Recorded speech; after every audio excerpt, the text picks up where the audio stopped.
ಸಕ್ಕರೆ ಕಾರ್ಖಾನೆಗಳ ಸಹಯೋಗದೊಂದಿಗೆ ಕಬ್ಬಿನಲ್ಲಿ ಮಣ್ಣಿನ ಆರೋಗ್ಯ ಮತ್ತು ನೀರಿನ ಸಮಗ್ರ ನಿರ್ವಹಣೆ ಯೋಜನೆಯಡಿ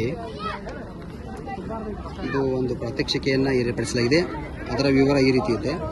ಮೊದಲಿಗೆ ಆಯ್ದ ಫಲಾನುಭವಿಗಳಿಗೆ ಹೊಲಗಳಲ್ಲಿ ಆಯ್ದ ಫಲಾನುಭವಿ ರೈತರ ಹೊಲಗಳಲ್ಲಿ ಮಣ್ಣು ಮಾದರಿಯನ್ನು ಪರೀಕ್ಷೆಗಾಗಿ ತೆಗೆದುಕೊಳ್ಳಲಾಗುತ್ತದೆ. ನಂತರ ಈ ಮಣ್ಣು ಮಾದರಿಯನ್ನು ಮಣ್ಣು ಆರೋಗ್ಯ ಕೇಂದ್ರದಲ್ಲಿ ಪರೀಕ್ಷೆ ಮಾಡಿ ಮಣ್ಣು ಆರೋಗ್ಯ ಚೀಟಿಯನ್ನು ರೈತರಿಗೆ ಕೊಡಲಾಗುತ್ತದೆ. ತದನಂತರ ಆಯ್ದ ರೈತರುಗಳಲ್ಲಿ ಅವರಿಗೆ ಕೃಷಿ ತರಬೇತಿ ಕೇಂದ್ರಗಳಲ್ಲಿ ವಿಸ್ತಾರವಾದ ತರಬೇತಿಯನ್ನು ನೀಡಲಾಗುತ್ತದೆ. ಮುಂದಿನ ಭಾಗ ಆ ಫಲಾನುಭವಿಗಳಿಗೆ ಹಸಿರೆಲೆ ಗೊಬ್ಬರಗಳಾದಂಥ ಸೆಣಬು, ಡೆಂಚ ಇಂಥ ಬೀಜಗಳನ್ನು ವಿತರಿಸಿ ಆ ಬೆಳೆಗಳನ್ನು ಬೆಳೆಸಿ ಮುಕ್ಕುಗೊಳಿಸಲಾಗುತ್ತದೆ. ಇದರಲ್ಲಿ ನಾವು ಹಸಿರೆಲೆ ಗೊಬ್ಬರಗಳಾಗಿ ಸೆಣಬು, ಅವರೆ, ಡೈಂಚ, ಅಲಸಂದಿ ಈ ಥರ ನಾವು ದ್ವಿದಳ ಧಾನ್ಯಗಳನ್ನು ನಾವು ಬೆಳೆಸಿ ಮಣ್ಣಿನ ಫಲವತ್ತತೆಯನ್ನು ಸುಧಾರಿಸ್ಕೊಳ್ಬೋದು. ನಂತರ ಇದು ಹನಿ ನೀರಾವರಿ ಪದ್ಧತಿ, ಸ್ವಯಂ ಚಾಲಿತ ಹನಿ ನೀರಾವರಿ ಪದ್ಧತಿ ಒಂದು ಘಟಕವನ್ನು ಇಲ್ಲಿ ನಾವು ತೋರಿಸ್ತಾ ಇದ್ದೀವಿ. ಇದರಲ್ಲಿ ನೀರಿನ ಮೂಲ, ರಸಗೊಬ್ಬರದ ಟ್ಯಾಂಕ್, ಸ್ಕ್ರೀನ್ ಫಿಲ್ಟರು, ಇವು ಸೊಲೆನಾಯ್ಡ್ ವಾಲ್ವ್ಸ್ ಇರ್ತವೆ. ಆಮೇಲೆ ಇವು ಬೇರೆ ಬೇರೆ ಪ್ಲಾಟ್, ಸಪೋಸ್ ಒಂದು ವೇಳೆ 4 ಪ್ಲಾಟ್ ಇದ್ದರೆ 4 ಈ ಸೊಲೆನಾಯ್ಡ್ ವಾಲ್ವ್ಗಳನ್ನು ನಾವು ಮಾಡ್ಕೊಳ್ಬೇಕಾಗ್ತದೆ. ಈ ರೀತಿ ಒಂದು ಸಿಸ್ಟಮನ್ನು ಯಾವ ರೀತಿ ಇದು ನಡೀತದೆ ಅಂತ ನಾವು ಇದು ತೋರಿಸಲಿಕ್ಕೆ ಮಾಡಿದ್ದೀವಿ. ಇದು 4 ಪ್ಲಾಟ್ ರೀ, ಇದು ಸಣ್ಣ ಪ್ಲಾಟ್.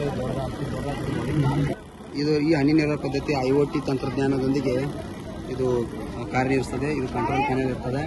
ಇದಕ್ಕೆ ಸೋಲಾರ್ ಮೂಲಕ ನಾವು ಅಳವಡಿಸಿ ತೋರಿಸ್ತಾ ಇದ್ದೀವಿ.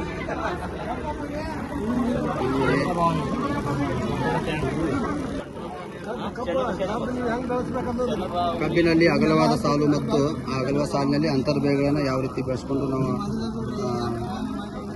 ಲಾಭವನ್ನು ಗಳಿಸಬೇಕಂತ ನಾವು ಪ್ರತ್ಯಕ್ಷ ತೋರಿಸಿದ್ವಿ. ಇದರ ಉದಾಹರಣೆ ಡೊಣ್ಣ ಮೆಣಸಿನಕಾಯಿ, ಚೆಂಡು ಹೂವು, ಟೊಮ್ಯಾಟೊ, ಅಲಸಂದಿ, ಅವರೆ, ಶೇಂಗಾ, ಉಳ್ಳಾಗಡ್ಡಿ, ನಾನಾ ಥರದ ತರಕಾರಿಗಳು, ಕೊತ್ತಂಬರಿ, ಮೆಂತ್ಯ ಈ ರೀತಿ ನಾವು ಅಂತರ ಬೆಳೆಗಳನ್ನ ಇದರಲ್ಲಿ ಪಡ್ಕೊಳ್ಬೋದು. ಪ್ರಾತ್ಯಕ್ಷಿಕೆ ಕೊನೆಯ ಭಾಗ ಅಂದರೆ ಅದು ರೌದಿ ನಿರ್ವಹಣೆ. ಇದರಲ್ಲಿ ಮುಖ್ಯವಾಗಿ ನಾವು ಕಬ್ಬು ಕಟಾವಾದ ನಂತರ ಈ ರೌದಿಯನ್ನು ಮೊದಲಿಗೆ ನಾವು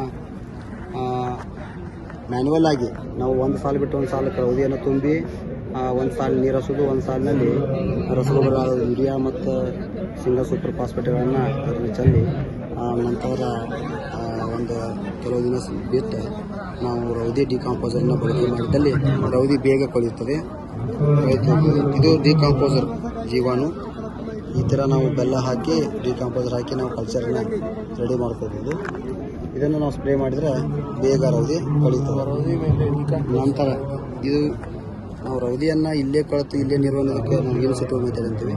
ಇನ್ಸಿಟಿವ್ ಮೆಥಡ್ನಲ್ಲಿ ನಮಗೆ ರೌದಿ ಕಟಾವು ಮಾಡುವಂಥ, ರೌದಿ ಕತ್ತರಿಸುವಂಥ ಯಂತ್ರ, ರೌದಿ ಕಟಾವು, ಆಮೇಲೆ ರೌದಿ ಪೆಂಡಿ ಮಾಡುವಂಥ ಮಷಿನ್, ಈ ರೌದಿ ಪೆಂಡಿ ಮಾಡುವಂಥ 2 ಇದು ರೌದಿಯನ್ನು ಸಾಲಿನಲ್ಲಿ ಉಂಟು ಮಾಡ್ತದೆ, ಅದು ರೌದಿ ಪೆಂಡಿ ಮಾಡ್ತದೆ. ಈ ರೀತಿ ನಾವು ರೌದಿಯನ್ನು ಇನ್ಸಿಟಿವ್ ಮೆಥಡ್ನಲ್ಲಿ ಮಾಡ್ಬೋದು. ನಾವು ಈ ರೌದಿಯನ್ನು ಕೂಡ ಎಕ್ಸಿಟಿವ್ ಮೆಥಡ್ನಲ್ಲಿ ಮಾಡ್ಬೋದು. ಇದು ಎಕ್ಸಿಟಿವ್ ಮೆಥಡಲ್ಲಿ ರೌದಿ ನಿರ್ವಹಣೆ. ಇದರಲ್ಲಿ ನಾವು ರೌದಿ ಪೆಂಡಿಗಳನ್ನು ಇಲ್ಲಿ ಸಂಗ್ರಹಣೆ ಮಾಡಿ ದನದ ಕೊಟ್ಟಿಗೆಯಲ್ಲಿ ಅದನ್ನು ಯೂಸ್ ಮಾಡಿ ಆಮೇಲೆ ಅದನ್ನು ಒಂದು 2-3 ದಿವಸ ಬಿಟ್ಟ ನಂತರ ಅದನ್ನು ತಿರ್ಗಾ ನಾವು ಕಾಂಪೋಸ್ಟ್ ಮಾಡಿ ಅದನ್ನು ತಿರ್ಗಾ ನಾವು ಗೊಬ್ಬರವಾಗಿ ಅದನ್ನು ಉಪಯೋಗಿಸ್ಬೋದು. ಇದಕ್ಕೆ ನಾವು ಎಕ್ಸಿಟಿವ್ ಮೆಥಡ್ ಆಫ್ ಟ್ರಾಶ್ ಮ್ಯಾನೇಜ್ಮೆಂಟ್ ಅಂತ ಕರಿತೀವಿ.